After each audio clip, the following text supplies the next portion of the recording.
Seja muito bem-vindo, esse é o Franqueamente, o podcast da Franchise Store, e hoje a gente vai bater mais uma vez um papo legal sobre negócios relacionados ao mundo do franchise, empreendedorismo, uma série de coisas bacanas.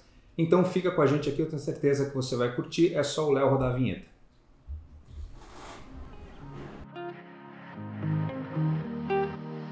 Franqueamente, um negócio feito para você.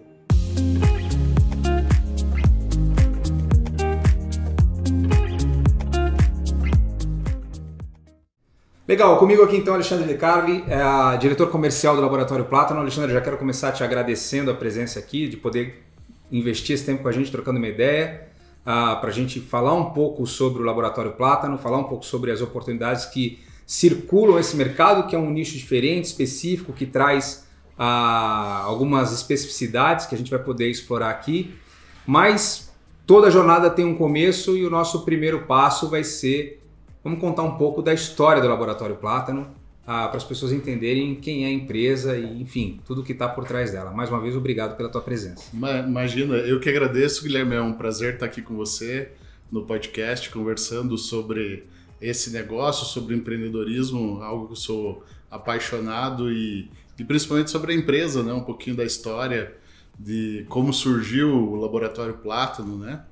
É uma história bem interessante porque nós somos técnicos, né? Os sócios todos têm formação acadêmica na área de laboratório, né? Então somos farmacêuticos, bioquímicos.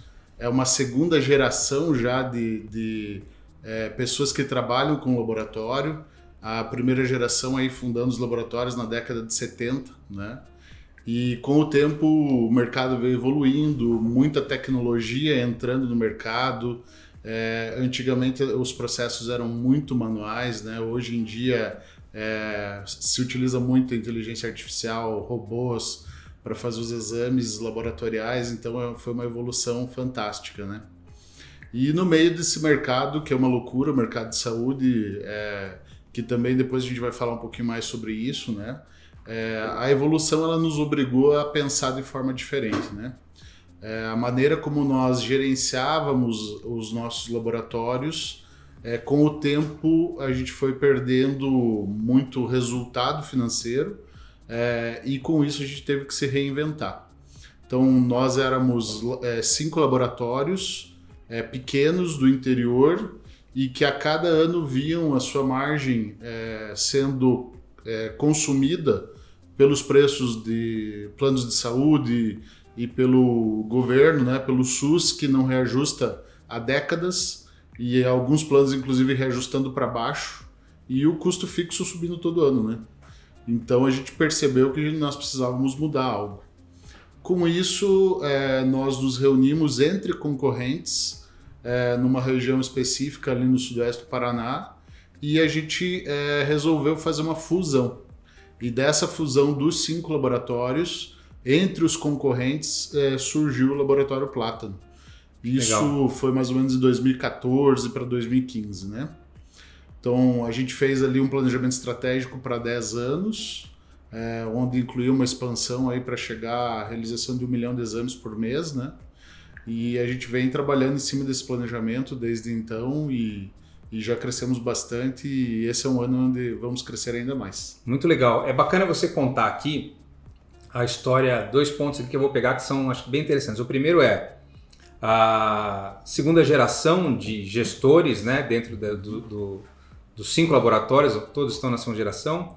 E se a gente pegar a medicina, a dinâmica da medicina da década de 70 para a dinâmica da medicina de hoje, são 2 mundos opostos. Não dá nem para dizer que é um universo paralelo, né? Porque eles correm de maneira oposta o caminho que tudo isso tomou. Sem dúvida. E aí eu acredito que tudo isso trouxe inovação de processo. A medicina de grupo, que era uma coisa que não existia, com os laboratórios, com os planos de saúde, gerou uma nova dinâmica também. Isso melhorou o acesso ao paciente, de poder ali ter uma rede para poder prestar serviços médicos e tudo mais. Enfim, eu acho que tem muita coisa que a gente pode explorar aqui e mostrar o nível de oportunidade que é quando a gente está falando do mercado de saúde hoje. E aí eu acho que a gente tem um acelerador, e aí eu vou te fazer essa pergunta, e já é uma é uma visão que eu tenho com uma pergunta junto. Certo. Né? A gente está vivendo um processo agora, a gente está em fevereiro de 2022, a gente está torcendo para que a gente esteja finalizando aí esse ano um processo de pandemia. E a pandemia mostrou para a gente uma série de fragilidades do sistema de saúde, não só no Brasil, mas no mundo inteiro, né? A necessidade de descentralização dos processos, enfim, a necessidade de se acompanhar as coisas através de dados, de entender que você não pode travar a cidade de Sinop do mesmo jeito que você trava a cidade de São Paulo, porque são universos diferentes. Enfim, eu acho que tem muita coisa que a gente está olhando para o mercado de saúde hoje, pensando em tecnologia, pensando em informação, pensando em dados, pensando nos modelos que serão propostos, e a gente também está vendo uma série de empresas, as tais das health techs, né? Sim, sim. As startups da área da saúde, trazendo muito a relação com o paciente, né? A gente está vendo muito nesse sentido. Óbvio que os laboratórios, os equipamentos médicos, isso tudo, eles vêm acompanhando já uma evolução tecnológica sempre, eles não ficaram travados. Mas o que a gente percebe é que a dinâmica dos planos de saúde, ela meio que estava numa caixinha congelada, meio protegida e tal, e agora a gente está vivendo um outro momento. Fala pra gente um pouco do que está acontecendo no setor assim, e o que vocês do Plátano estão enxergando de, olha, tem coisas acontecendo que são excelentes oportunidades para quem pensa em ter um negócio dentro da área da saúde. Porque no fundo o que a gente está falando aqui é sobre isso. Sim. Olhar para a área da saúde como um business, Sim. que está num processo de transformação, e sempre que há transformação, há oportunidade, né? Claro, sem dúvida. Então, assim, a área de saúde, como você muito bem disse, ela, até por envolver cifras gigantescas, ela sempre esteve conectada com novas tecnologias, né? E as health techs estão aí para isso. Porém, com a pandemia, na minha visão, ocorreu uma aceleração muito grande, né? Então, eu costumo dizer que a pandemia ela acabou adiantando o futuro, né? Então, coisas que se estudava a possibilidade, durante a pandemia isso foi colocado para funcionar em questão de meses. Estratégia de guerra, né? Estratégia de guerra, tem que fazer funcionar e acabou. E isso serviu tanto para os planos de saúde, hospitais, para os médicos que começaram mesmo contra, às vezes, alguns princípios, tendo que atender pacientes online. Telemedicina. Telemedicina, né? Assim, evoluiu uma coisa absurda, né? E aí surge o laboratório como uma das etapas, né, que o paciente passa para chegar a um diagnóstico ou para monitorar um tratamento, em que o laboratório, de um surgimento de uma doença, né, de um vírus, ele teve que conseguir descobrir e fazer o diagnóstico de uma maneira muito mais precisa, né? Então, a gente saiu lá do início da pandemia, me lembro bem, em que caiu 50% o movimento dos nossos laboratórios no primeiro mês, para depois estourar para 200%, 300%, porque aí quando chegaram os exames de diagnóstico e monitoramento dos pacientes, a demanda foi absurda, né? E isso tudo dentro de um contexto em que a saúde vem verticalizando muito fortemente, né? Os planos de saúde, os grandes grupos de medicina do país têm verticalizado, então acaba concentrando muito o mercado, e aí ficam os pequenos que precisam sobreviver ou crescer, né? E fica muito mais difícil de fazer isso sozinho. Sim. E aí entra essa estratégia do Plátano de ter aí toda uma condição de processos testados em cidades menores, em cidades de tamanho médio e até em grandes cidades, para poder não estar sozinho nessa batalha, né? Porque quando você vai competir com grandes grupos que estão verticalizando, você precisa ter uma força de grupo também, né? Então, está estruturado em rede, né? No fundo, exatamente, no fundo é isso. Exatamente. Para ter melhor processos de compra mais bem negociados, para ter gente pensando em estratégias, né? Você ficar concentrado na tua operação e ter gente pensando em estratégia. É o tal do cérebro coletivo, que em todo podcast eu faço questão de dizer que esse é o grande negócio do franchise. Quando você está dentro de uma rede, a tua cabeça é a soma das inteligências de uma rede, e isso te faz muito mais inteligente, né? E assim, é impressionante como isso na prática funciona. porque muitas vezes a solução de um dos franqueados que está em determinada cidade, que ele encontra uma solução diferente, ela vem para ser validada pelo franqueador e depois essa inteligência ela é distribuída para todos os outros, né? Então, isso traz um resultado muito bacana, né? Porque você não precisa estar sofrendo com aquele problema para trazer uma solução ou até a prevenção daquele problema, né? Você tocou agora no ponto que era a gente teve aqui um transmimento de pensação, porque eu ia exatamente nesse ponto. A gente, no episódio anterior do Franqueamente, a gente teve aqui o pessoal da Let's Poke, que está trazendo um conceito de comida que está ligado muito a uma vida mais saudável, a trazer, enfim, essa preocupação que existe hoje com a alimentação, enfim, de você ter uma vida melhor. Eu acompanho o trabalho de alguns especialistas da área que estão envolvidos com a área de saúde e a área de startup, que é um assunto que me interessa. E aí a gente percebe muito que a dinâmica do médico como profissional vai mudar, né? E eu tô te falando isso porque assim, eu venho de uma família de médicos. Meu avô era médico, meu pai é médico, eu tenho tios que são médicos, eu tenho primos que são médicos, enfim, só em casa que ninguém quis fazer medicina. Eu sempre acompanhei muito esse processo da dinâmica do médico. Eu vejo a dinâmica do meu avô, ela é completamente diferente da dinâmica de trabalho hoje da minha prima mais nova ali, que trabalha com medicina também, que é médica. E aí, o interessante a gente percebe hoje que o médico está ganhando uma função, muito por conta das medicinas de grupo terem estruturado essas verticalizações, o médico está ganhando uma função de agregar valor nos processos de prevenção, né? E aí, quando a gente fala em processos de prevenção, a gente vai falar dos diagnósticos, das análises dos laboratórios do ponto de vista de diabetes, colesterol, sim, enfim, tudo aquilo que é um exame de rotina, né? E outros exames que você acaba fazendo para poder prever ou entender doenças que podem surgir previamente, porque hoje, do ponto de vista de tratamento, você tem tecnologia para tratar praticamente tudo, é uma doideira, né? Sim. Essa evolução que a gente tem muito por conta do que você falou, de inteligência artificial, os algoritmos criando os potenciais cenários para poder desenhar, a vacina que a gente teve pouquíssimo tempo. A vacina que a gente teve pouquíssimo tempo para a Covid foi isso também, né? No fim, foi o fato da gente poder aplicar tecnologia e inteligência artificial nesse processo de desenvolvimento. E aí, eu vou te fazer uma pergunta no sentido de... o que acontece é que a gente vê, obviamente, a verticalização dos grandes planos acontecendo nos grandes centros urbanos, que é natural, eles vão buscar. Sim. Agora, você tem as cidades de bom potencial de atendimento, onde as pessoas vão precisar desse tipo de prevenção, de controle, de acompanhamento, mas estão meio desassistidas desse tipo de serviço, né? Por conta do que você estava comentando, de que os laboratórios sozinhos não conseguem. Vocês estão olhando para esse cenário e é essa um pouco a estratégia de negócio de vocês? Sim. De descentralizar, enfim. Exatamente. O que a gente enxerga? Que os grandes centros, os grandes grupos de medicina, eles já estão muito bem consolidados, estão começando a buscar as cidades de médio porte, né? Então, estão começando a ir para o interior, né? Cada vez mais, até porque eles têm a necessidade de crescer, né? Então, também não tem um outro caminho que não seja esse. Ou consolida ou vai buscar novos mercados, né?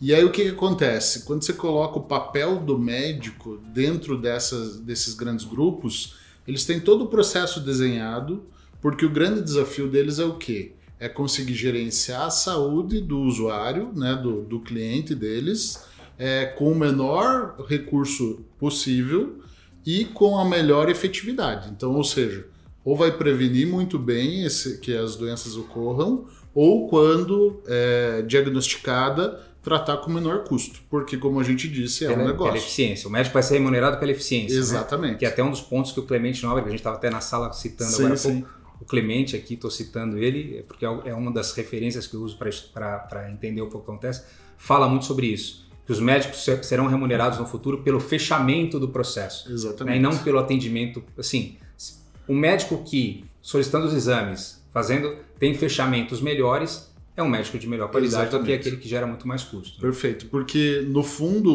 o papel do médico é esse, é ele conseguir ter a maior efetividade no tratamento ou mesmo na prevenção, né? E aí quando você consegue protocolar isso, né, ter protocolos que já dizem para o médico o que ele deve seguir, quais os exames devem ser feitos, isso ajuda a aumentar a eficiência, né? E aquele médico que tiver esse plus ainda de conseguir resolver de uma maneira melhor, vai ser melhor remunerado, né? E com certeza, tanto os laboratórios quanto o diagnóstico de imagem, ele participa aí de 80%, 85% da decisão médica hoje em dia. Sem dúvida. Coisa que muitas vezes o teu avô lá no passado ia só pela clínica. Era um estetoscópio, exatamente, né? Então, e muito feeling ali. Exatamente. Então hoje não, hoje você já tem esses protocolos muito bem estabelecidos, já com os exames, seja laboratoriais quanto de imagem, para que o médico tenha uma decisão mais assertiva, né? E aí o grande desafio está também na humanização desse atendimento. Porque não basta você ter efetividade, você ter um custo baixo, porque o desafio da medicina de grupo é conseguir fazer isso. Com custo baixo, mesmo para os governos, né? Talvez seja o calcanhar de Aquiles, né, da medicina de grupo, seja essa. Porque um médico ruim, entre aspas, né, ele pode pedir vários exames, muitos exames de imagem com custo altíssimo e não ter uma efetividade para fazer o diagnóstico correto, ou o tratamento correto, ou mesmo a prevenção, né? Então a tendência é essa, você investir muito em prevenção, humanização, para poder ter um custo menor, porque é muito menos custoso para o sistema prevenir uma doença do que tratá-la depois no hospital, né? E aí, pelo que eu estou entendendo aqui, para tudo isso você acaba então tendo que... Não pode estar isolado sozinho, né? Não tem Esse é o grande problema. Não tem como. Porque se você estiver isolado, fica difícil pensar em tudo isso, né? Sem dúvida. Você precisa ter ali, de alguma maneira, gente pensando nesse tipo de coisa, estratégias, processos, protocolos, Perfeito. Novos caminhos, marca, né? Porque essa é uma referência que vai ficando cada vez mais importante para o paciente. A medicina é um produto, né? Sim. A gente tem muito isso com a educação a gente faz muito essa relação, né? A educação não pode ser considerada um produto, a medicina não pode ser considerada um produto, mas é porque a gente tem um hábito de olhar para isso como algo que fica negativo, mas não. Se é um produto e tem empresas competindo, a tendência é que esse produto melhore cada vez mais, né? O seu telefone melhora porque tem um outro cara também fazendo um telefone melhor. É o que eu sempre digo, eu como diretor comercial do grupo, dentro de uma área onde existem muitos técnicos, né? Eles dizem, mas nós não podemos efetuar a venda do nosso serviço. Eu falo, não, nós temos que efetuar a venda do nosso serviço, mas de maneira ética. Então, entender o problema do paciente e oferecer para ele aquilo que ele precisa. Ou o médico, no caso, que vai solicitar esse exame, mostrar todas as possibilidades que esse médico tem. Porque muitas vezes, como as coisas mudam muito rapidamente, a tecnologia hoje avança em um ano, coisa que levava décadas anteriormente. Então, muitas vezes, nem os médicos sabem que a gente tem tantos exames possíveis para serem ofertados. É exatamente esse o ponto que eu estava querendo, talvez eu não tenha conseguido me fazer entender. Que é o fato de a velocidade ser tão grande no processo de evolução e você ter que pensar em tantos fatores do seu business, né? Que óbvio, tem a parte nobre da medicina, tem a parte nobre da educação, isso a gente não questiona, sempre vai existir. Enfim, tem o juramento de Hipócrates, né? Sim. Que é feito e isso nunca vai perder o valor. Um médico, ele é um médico 24 horas por dia. E eu lembro do meu pai parando o carro em estrada, falando para minha mãe, vai com o carro que teve acidente, eu vou ficar aqui para atender durante as férias. Eu lembro disso com 10, 11 anos, eu tenho essa imagem muito clara na minha cabeça ali. Então isso não vai perder. Mas o que eu estou querendo trazer aqui para a gente discutir e para que as pessoas que estão acompanhando, estão escutando a gente, é entender que existe uma oportunidade de negócio dentro deste cenário que está sendo transformado, né? Que laboratórios que estão hoje isolados nas suas cidades vão precisar estar junto com grupos que estejam pensando nesse processo evolutivo, nas estratégias comerciais, que é uma questão importante, no fortalecimento de marca, porque a marca vai traz a confidencialidade, traz a confiança do resultado, né? Então a gente tem laboratórios no Brasil que são reconhecidíssimos e que as pessoas falam, não, mas eu fiz em tal laboratório, essa grife já dá para ele quase certeza de que aquilo é aquilo e não vamos questionar, né? Então a importância da marca passa a ser um negócio relevante e aí eu acho que é dentro disso que existe nessa transformação um grande negócio nessa mesa aqui, que a gente está trazendo, né? existe uma experiência aí de 50 anos, 2 gerações de laboratório acompanhando todo esse processo e dizendo, olha, a gente está enxergando que o mundo da medicina está mudando, existe aí um pé de ponta cabeça aí que gera uma oportunidade gigantesca. Os grandes também estão preocupados com essas mudanças, eles não estão confortáveis, a gente percebe isso. Sim. Né? Não me surpreenderia nada a gente ver algumas fusões e aquisições dentre esses grandes grupos muito em breve. Assim, devem ocorrer, porque é uma questão até que você falou de consolidar. E aí, para o cara que está nesse negócio do laboratório, que quer entrar nesse, ou que mesmo que quer entrar, né? Sim, aí você tem um biomédico que está pensando ali, pô, como é que eu faço a minha profissão ser um negócio rentável, não ficar dependendo aqui de ficar fazendo análise ou tal? Como é que eu crio um business? Aí a gente tem um caminho de um franchise de laboratório. Então, queria que você explicasse um pouco o que é esse modelo de franchise de laboratório, como é que ele se aplica, é para um processo de conversão de unidades, é para uma nova unidade, ele pode ser um anexo para melhorar a demanda de uma clínica, porque esse é um outro ponto, você pensa bem, sem dúvida. Quem tem uma clínica médica hoje está mandando receita para fora. Sim. Né? Cada vez que ele pede lá um exame de sangue, um exame de imagem, alguma coisa desse tipo, ele está pegando parte da receita de algo que ele tem o relacionamento, que esse é um valor absurdo. E a confiança. A confiança, né? Então o paciente confia no médico, confia na clínica, confia nas pessoas que estão ali, ele pega aquela confiança dele, indica um terceiro, no fundo ele acaba delegando a confiança dele para um terceiro, Sim. sem a receita que ele poderia agregar. Então explica um pouco o que é esse modelo de franchise, como ele se aplica no mercado do ponto de vista prático, para quem é entrante e quem já está nesse mercado e quer melhorar. Perfeito. Ele se aplica a todas essas situações que você falou. Vamos por partes. Quando você quer abrir um novo negócio, normalmente é alguém que tem formação na área e que não entende nada de gestão. Eu falo isso porque foi o que aconteceu comigo. Então, quando eu fui abrir o meu laboratório, eu entendia de fazer exames, mas eu não entendia nada de gestão laboratorial, muito menos da parte de marketing, de como fazer uma venda. Que é o médico, né? Que é o médico, basicamente isso. Que deveria ter na faculdade de medicina hoje uma aula sobre investimento, gestão financeira e investimentos.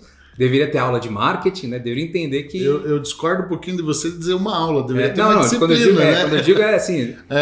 gestão de carreira, gestão financeira, gestão de marketing. É impossível hoje para você, em qualquer área da tua profissão, lidar com o mundo que a gente vive, com essa quantidade de informação e de oferta de serviços, sem saber se posicionar, né? Arrisco dizer que talvez a coisa que ele menos precisa saber em um laboratório é saber fazer os exames.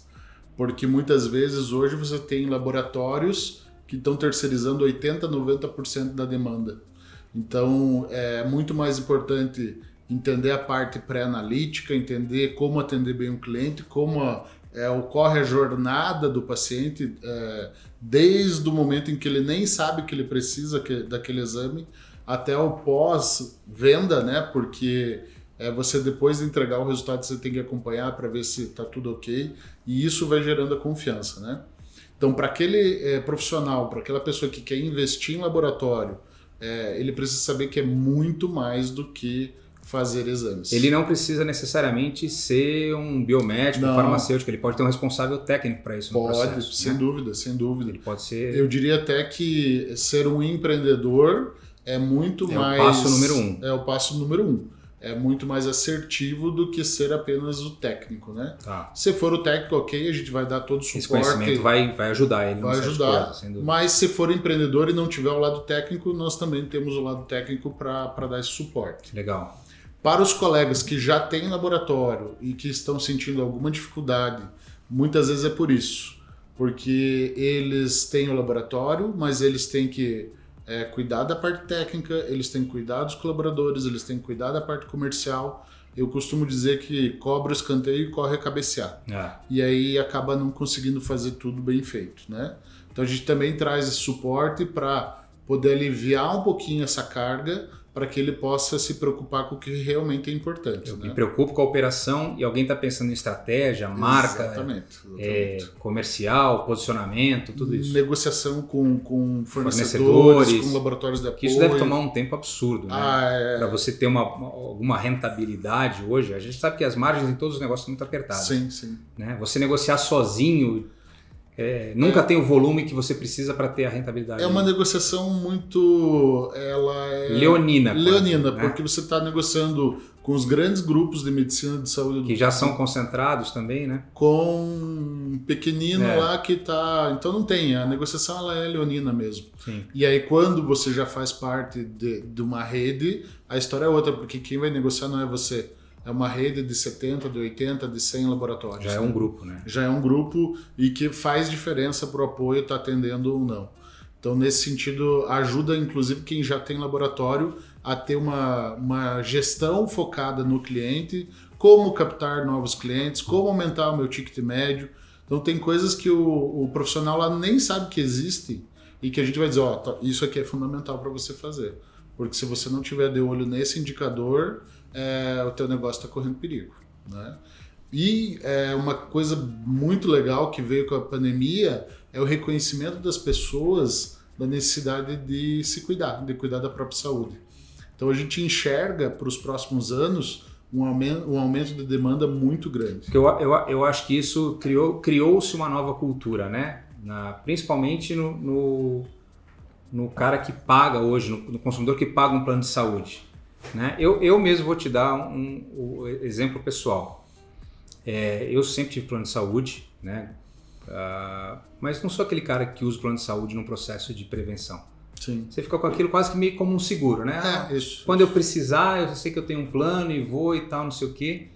E aí veio toda essa história da pandemia e a gente começou a perceber que o vírus tinha uma resposta para pessoas que tinham sobrepeso, o vírus tinha uma resposta para pessoas que tinham problemas respiratórios, o vírus tinha uma resposta para pessoas que tinham comorbidades que elas nem sequer sabiam que tinham, né? Que às vezes o cara vai lá e faz um ecocardiograma e descobre um negócio que está lá silencioso, escondido. Perfeito. Né? Então eu acho que isso despertou muito nas pessoas a importância de deixa eu me conhecer e cuidar da minha máquina para eu poder lidar com o externo e poder me defender também. Até porque a melhor defesa é que você esteja gozando de boa saúde, né? Sim, então, a gente pôde ver muito bem na pandemia que as pessoas que já tinham um estilo de vida saudável, elas conseguiram se sair muito melhor do que as pessoas que não tinham, né? Tiveram maior dificuldade. E isso dá um clique, né? Sem dúvida. Que muda o conceito, na verdade muda a relação que as pessoas têm. É por isso que eu acho que tem um cenário hoje, e aí para quem está acompanhando a gente, eu acho que isso que é importante a gente perceber assim. Todo mercado que está passando por uma transformação, todo mercado está passando por um momento de caos, é sempre um excelente momento para você entrar, muita oportunidade. Porque se a gente pegasse aqui e falasse assim, vamos criar um novo refrigerante de cola, né? Então assim, eu posso pegar um caminhão de dinheiro e tentar entrar no mercado que é extremamente estável. Existem 2 players no mundo hoje, né? Um é a Coca-Cola, o outro é a Pepsi. Não adianta eu criar aqui o Guilherme Cola. Eu posso ter um caminhão de... O Elon Musk pode ser meu sócio, que esse mercado já está muito estável ali, a logística, a distribuição, o relacionamento com a cadeia toda. É muito difícil. Agora, o que a gente está vivendo no mercado de saúde, no Brasil e no mundo, por conta desse chacoalhão, dessa aceleração artificial que a gente recebeu por conta da tecnologia com estratégia de guerra, tem que implementar e não dá para esperar, é que eu acho que a gente está vivendo um momento de oportunidade mesmo, de você olhar para aquilo e falar, olha, a relação do médico com o paciente está mudando, a relação do médico com a tecnologia está mudando, a relação do paciente com o plano de saúde está mudando, né? O consumidor do plano de saúde está olhando diferente, a relação dos governos com as entidades está mudando e com as estratégias de saúde também estão mudando. Né? A gente percebeu que centralizar as informações num único órgão, tipo, vamos centralizar todas as informações na OMS. Tem muita gente questionando isso, a validade de você ter lá um comitê. A gente devia talvez ter 20 comitês espalhados pelo mundo, analisando cada contexto de cada país e as suas realidades. Então, eu acho que todo esse cenário que está se desenhando traz para o processo principalmente o processo de expansão de vocês, uma oportunidade que é sensacional, né? Para as pessoas olharem no sentido de um negócio. Olha, eu tenho aqui um mercado que tem uma demanda absurda, a gente vive num país que tem uma carência nesse sentido, e que vai ter que mudar um pouco essa relação. Não tem outro caminho, a gente vai ter que mudar essa relação. Perfeito. E a gente também não pode pensar em depender de governo, essas coisas todas, porque não é esse o caminho. Aliás, a gente tem percebido cada vez mais isso, né? Que, na realidade, o que salva o Brasil é o empreendedorismo, não é o... Sem dúvida. Não é o governo, é o empreendedor que está lá, que luta para abrir a lojinha dele no meio da pandemia e né, o barbeiro que fala para mim, Guilherme, entra aí, fecha a porta, parecia que você ia comprar droga, mas você só queria cortar o cabelo, né? Então é esse cara que faz o Brasil acontecer. E aí eu acho que tem uma oportunidade na mesa muito bacana para quem está acompanhando a gente aqui, pensa, pô, eu queria entrar nessa área de saúde, eu queria... E aqui a gente está apresentando isso. Me conta um pouco o que o Laboratório Plátano traz de diferencial dentro dessa estratégia de expansão, quais são as regiões que vocês estão imaginando expandir, né? Vocês hoje já têm uma solidez bacana no estado do Paraná, estão querendo crescer. Conta um pouco o que é diferencial do negócio de vocês, o que vocês estão imaginando de praças de expansão, para a gente entender e quem está acompanhando entender também. Então, assim, em termos de praça de expansão, hoje a gente tem unidades no Paraná, muito bem consolidado, como você disse. Temos em Santa Catarina, já crescendo e abrindo novas nos próximos meses. Hoje são quantas unidades? 70 unidades. É um número já considerável. Isso, em cidades de pequeno porte até cidades maiores, como Foz do Iguaçu, Cascavel, Curitiba, Balneário Camboriú. Então, né? Hoje eu, como um franqueado, eu já me junto a uma rede de 70 unidades. Sim, sim. Com inteligência de 70 unidades, soluções e problemas resolvidos ao longo da história. Perfeito. Já é uma rede sólida. E isso é muito legal porque nesse período todo aí, desde 2014, nós tivemos grandes aprendizados de como reverter situações de laboratórios que entraram para a rede, de alguns que nós compramos, né? Então a gente conseguiu trazer um resultado muito maior do que essas unidades tinham antes isoladas, né? E também a experiência de abrir em mercados totalmente novos, né? Então a gente tem essa experiência, sabe como fazer um laboratório crescer, quais são, digamos assim, as rotinas que devem ser feitas no dia a dia para que os clientes venham, conheçam e gostem do serviço prestado, né? Então um grande diferencial é essa jornada que o paciente tem conosco e a confiança, né, nos resultados, que na saúde esse é o primeiro passo. Sem dúvida. Então o que a gente está falando assim, que o Plátano que ele vai aportar numa operação, ou em alguém que está criando uma operação do zero, uma marca que hoje tem 70 Sim. unidades, ou seja, ela já tem uma solidez de marca. Sem dúvida. Tecnologia, porque tudo isso hoje roda dentro de um processo, ali, portais, etc. e tal, essas coisas todas que são necessárias. Todo esse processo de jornada do cliente, né? Como é que funciona, do relacionamento com o médico, como é que funciona, a parte de marketing, a parte comercial, né? De financeira, precificação e tal, isso, administração financeira do negócio, os treinamentos específicos, sim, né? Sim. Para tudo isso, que aí a gente tem os treinamentos de recepção, tem os treinamentos, existe um padrão, o negócio de franchise traz isso como o grande diferencial. E né? talvez esse seja um dos pontos fortes, porque a partir das unidades que já existiam, nós já temos ISO 9000 há mais de 10 anos, né? Já temos acreditação pela Sociedade Brasileira de Análises Clínicas, que é o DIC, né? Então, essa questão dos processos já está muito bem estabelecido, né? O nosso sistema de gestão da qualidade ele é muito robusto. Então a gente passa por auditorias externas pelo menos 2 vezes por ano, onde a gente consegue a cada análise crítica fazer uma evolução do nosso sistema. E isso tudo a gente acaba injetando, né, nessas novas unidades, porque esse know-how que já vem acumulando aí há várias décadas, ele encurta caminhos. Ele dá, exatamente, ele te dá o atalho. Né? Ele dá o atalho. Aliás, o negócio de franchise é para isso, é para você mitigar risco, ter atalho. Exatamente. E ter uma sobrevida maior. Exatamente. A gente falou de marca, falou desses processos todos, e aí tem aquela coisa de qual o caminho eu devo ir, né? Qual é o próximo passo. Sim. Que eu acho que esse é o grande lance também de uma rede, porque quando você está sozinho, você pensar no próximo passo requer uma energia monstruosa, né? Sim.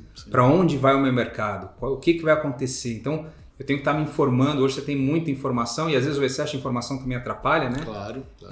Pode confundir. Pode confundir. Então, eu acho que talvez o grande pulo do gato de estar dentro de uma rede como a do Plátano é que você sabe que vai ter ali um núcleo de pessoas com experiência e tal, com um track record de sucesso, né? Ou seja, pessoas que ao longo de 50 anos aí tiveram sucesso dentro do setor, pensando qual vai ser a minha próxima fase. Então, assim, eu acho que isso para o empreendedor dá um nível de respiro, né, e de tranquilidade para vou me concentrar na operação, vou me concentrar no relacionamento no meu mercado, em me fortalecer aqui, porque eu sei que lá dentro da franqueadora tem gente pensando em qual é o próximo passo, qual é a próxima tecnologia, como é que eu vou implementar. E o DNA do Plátano ele é muito interessante porque como nós fundamos o Plátano a partir da sociedade entre concorrentes, foi pautado na base do ganha-ganha.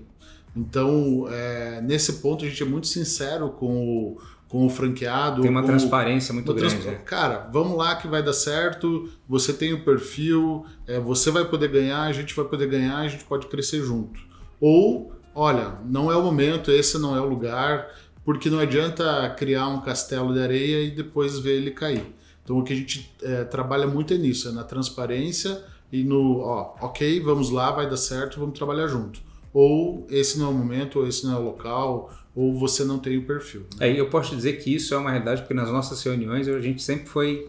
A transparência foi sempre muito... Isso é importante. Foi sempre direto ali, Guilherme, é isso, dá para fazer, não dá para fazer? Eu também já sempre tinha respondido, isso dá, isso não dá. É isso aí. E eu acho que isso funciona bem, esse tipo de coisa é importante na relação, porque relações de longo prazo são pautadas por transparência principalmente. Sem dúvida. Quando a gente pensa em praças, quais são os mercados, qual é o tipo de região, cidade, qual é o perfil que vocês traçam hoje de regiões para o crescimento e expansão do Plátano? Então, assim, a gente até discutia hoje, anteriormente, sobre isso.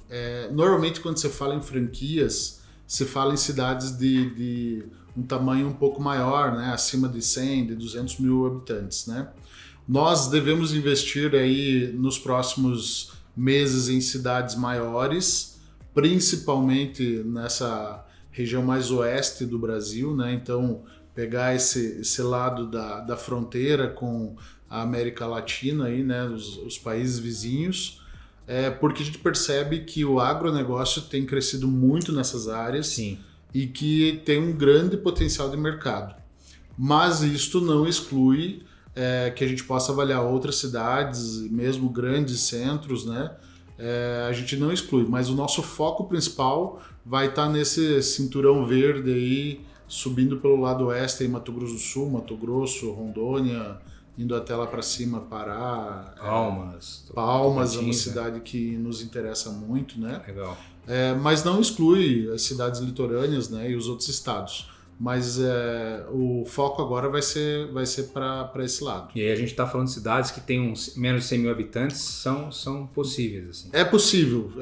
Dependendo do tipo da cidade, Tem uma análise estatística feita, tal. A gente estava até conversando sobre isso. Exato, legal. A gente faz uma análise de viabilidade de todas as possíveis unidades. E se tiver os indicadores favoráveis e o perfil adequado do candidato a franqueado, a gente aposta. Eu acho que a gente aqui elencou um que é fundamental, né? Que é o empreendedor. Eu quero talvez empreender. O principal. Eu quero ser um empreendedor dentro. Eu sou um técnico, mas eu tenho esse lado empreendedor e quero fazer uma unidade crescer, quero ter melhor rentabilidade, quero abrir uma segunda, uma terceira unidade na minha região. Eu acho que esse é o primeiro ponto. Que é o que a gente chama lá de o fator sangue nos olhos, né? A pessoa querer crescer, querer se desenvolver e ter a ambição de poder fazer a diferença e trazer um resultado bacana para o laboratório. Legal. E eu acho que o outro ponto aí é estudar caso a caso. Cada cidade vai ter um perfil diferente, né? Tem uma estrutura, uma infraestrutura de saúde já estabelecida ou não, depende muito do A gente já tem uma análise dos mercados de forma geral, né? Então, assim, a gente já tem alguns estudos prévios, mas com certeza, à medida que os candidatos a franqueados apareçam, a gente vai poder aprofundar essa análise e poder verificar em loco, muitas vezes, com a equipe, o real potencial daquela cidade. Né? Legal. Bom, Alexandre, eu queria te agradecer. Eu acho que a gente trouxe aqui pontos que são importantes para quem está acompanhando a gente pelo vídeo. acho que teve aqui uma noção de uma oportunidade de negócio dentro da área da saúde, uma empresa sólida que tem história e está olhando para esse momento de transformação como uma alavanca de crescimento. Então, sempre é bom estar perto de gente que olha para a transformação como oportunidade. Tem gente que olha para a transformação como, ai meu Deus do céu, o que vai ser de mim? Mas eu, como você, também gosto de olhar que é um excelente momento e uma oportunidade.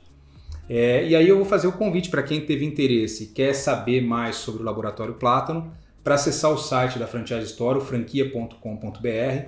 Vai ter uma série de informações, coloca o seu e-mail lá, a sua informação, vai ser atendido pela nossa equipe, que vai tirar todas as dúvidas. E as coisas caminhando e você tendo ali aquele perfil que o Plátano está buscando, muito provavelmente daqui a pouco você está sentado batendo uma ideia de viabilidade de negócio com o Alexandre para poder fechar o negócio. Se você assistiu esse vídeo ou escutou em alguma plataforma de áudio e fala, pô, esse negócio pode ser interessante para fulano ou beltrano que eu conheço porque estava comentando sobre isso, não deixa de encaminhar e compartilhar esse material, porque você pode fazer a diferença na vida de muitas pessoas, né? Todo negócio acaba impactando um ecossistema de pessoas e esse é o objetivo de cada CNPJ que existe, claro, né? Melhorar a vida das pessoas. Então, te agradecer mais uma vez, se você tiver alguma última colocação, mas é isso. Muito obrigado pela tua presença. Eu que agradeço mais uma vez pela oportunidade e dizer que nós acreditamos muito no nosso país e sabemos que o ramo de saúde é um ótimo ramo para investir e que estou esperando vocês para a gente ganhar dinheiro juntos e oferecer um serviço de excelência para os nossos clientes. Legal. Muito obrigado então para você que acompanha a gente aqui no vídeo, para você que está acompanhando a plataforma de áudio. A gente volta depois se você tiver mais coisas que você acha importante enviar para a gente, pautas, ideias, sugestões, pessoas que vocês acham legal que a gente traga aqui para bater um papo com a gente. Não deixa de mandar para a gente nas redes sociais, a gente vai ler todas as mensagens que chegam. E é isso aí que a gente quer trazer para vocês. Esse foi o Franqueamente, o melhor podcast que você tem para entender sobre franquia, empreendedorismo, uma série de coisas. É o podcast da Franchise Store. Eu sou o Guilherme Carnicelli e a gente se vê numa próxima. Valeu, tchau, tchau.